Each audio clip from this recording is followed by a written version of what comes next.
बिस्मिल्लाहिर्रहमानिर्रहीम। अस्सलाम वालेकुम अज़ीज़ तालिबात। आज हम नज़्म शुरू करेंगे। सबक नंबर 15 है। नज़्म का नाम है दर्स अमल।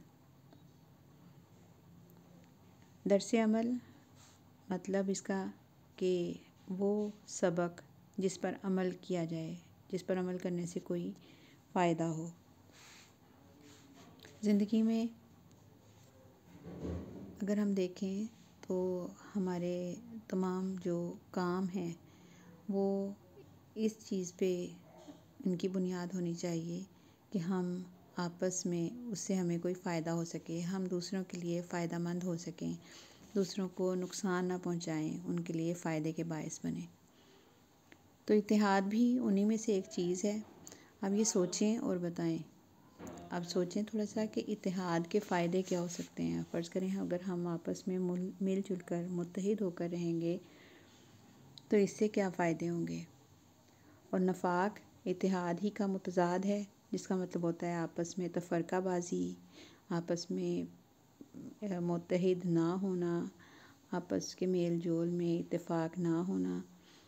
तो उसके नुकसानात क्या होंगे। तो ज़ाहिर सी बात है, जहाँ हम फ़वाइद बोलेंगे वहीं हम वही चीज़ें जो फ़ायदे हैं उनको हम उलट कर लेंगे तो वो उसके नुकसानात बन जाएंगे। नीचे अगर हम देखते हैं तो उन्होंने एक पॉइंट दिया हुआ है कि आप जानते हैं।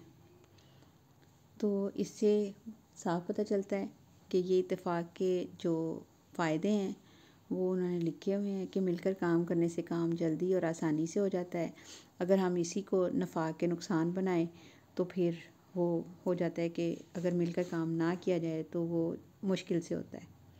मुश्किल वक्त में दूसरों के काम आना और इनका ख्याल रखना इत्तेहाद के वो अमली नमूने हैं जो किसी मुआशरे को जन्नत में बदल देते हैं। मतलब ये कि मुआशरे को पुरअमन और जन्नत नज़ीर बनाने के लिए इत्तेहाद बेहद ज़रूरी है। कोई भी मुआशरा जो इत्तेफाक के बग़ैर हो, इंतशार का शिकार हो, तो वो कभी भी कोई मिसाली मुआशरा नहीं कहलाया जा सकता। अब यह है कि अगर हम सब मिलजुल कर रहें, कोई किसी का हक़ ना मारे, ताकतवर कमज़ोरों को महकूम बनाने का ख्याल तर्क कर दें, तो हमारा मुआशरा तेज़ी से तरक्की कर सकता है। तो बेटा ये हैं इत्तेहाद के फ़ायदे भी और नफाक के चंद नुकसानात भी। अब आप सोच के ख़ुद से लिखेंगे कि क्या अगर आपने कभी किसी के साथ मिलकर कोई काम किया है तो क्या इसका कोई फ़ायदा हुआ आपको, क्या उसका आपको फ़ायदा हुआ या आप नुकसान में रहे। तो ये टॉपिक है आपके लिए आज। आपका होमवर्क भी है कि आप सोचें और बताएं कि क्या हमें मिलकर काम करने से क्या फ़ायदा हुआ। और अगर बेटे हम देखते हैं अपनी नज़्म को, तो इसके मानी और इसकी रीडिंग हम आज करेंगे। दर्स अमल। फ़ज़ाओं, तफ़रीक, इंसानियत, गगन, ख़िज़ां। इनके नीचे इराब भी दिए गए हैं और इनको अच्छी तरह से आप ज़हन नशीन करेंगे। उठो कदम कदम से मिलाते चले चलो, सब मिलके एक राह बनाते चलो, मंजिल की धुन में झूमते गाते चले चलो, हर मरहले को सहल बनाते चले चलो, बनकर घटा फ़ज़ाओं पे छाते चले चलो, हर कदम पर धूम मचाते चले चलो, तफ़रीक़े रंगो नस्ल मिटाते चले चलो, इंसानियत की शान दिखाते चले चलो, आगे बढ़ो रुको ना किसी राहगुज़ार पर, हर दम सफ़र का लुत्फ़ उठाते चले चलो, मायूसियों में छेड़ दो नग़्मे उम्मीद के, तारीकियों में जोत जगाते चले चलो,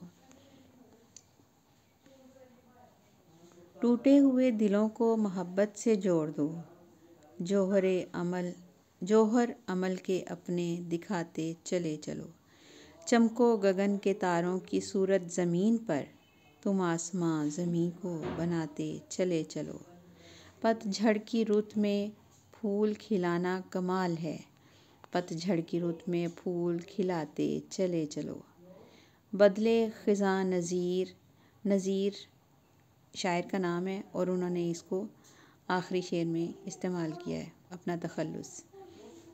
بدلے خزاں نظیر چمن میں بہار سے، وہ گیت زندگی کے سناتے چلے چلو۔ تو یہ تھی ہماری نظم، اس کی ہم نے ریڈنگ کی ہے، معنی لکھے ہوئے ہیں بیٹے، آپ دیکھیں تمام الفاظ کے معنی میں نے لکھ دیے ہیں۔ فضاؤں موسم یا زمین کی کیفیت کو بولتے ہیں، جدائی یا فرق کرنا تفریق کا معنی ہے، اور اس امتیاز بھی اس کا ایک مطلب ہے۔ انسانیت آدمیت، عقل تمیز شعور، کوئی بھی مین اس کا ہو سکتا ہے۔ گگن آسمان یا کرہ ہوائی کو کہتے ہیں۔ خزاں پت جھڑ کے موسم کو کہتے ہیں۔ آگے ہے دھن شوق جھومتے لہرا لہرا کر، مرحلہ سفر کے دوران کی منزل۔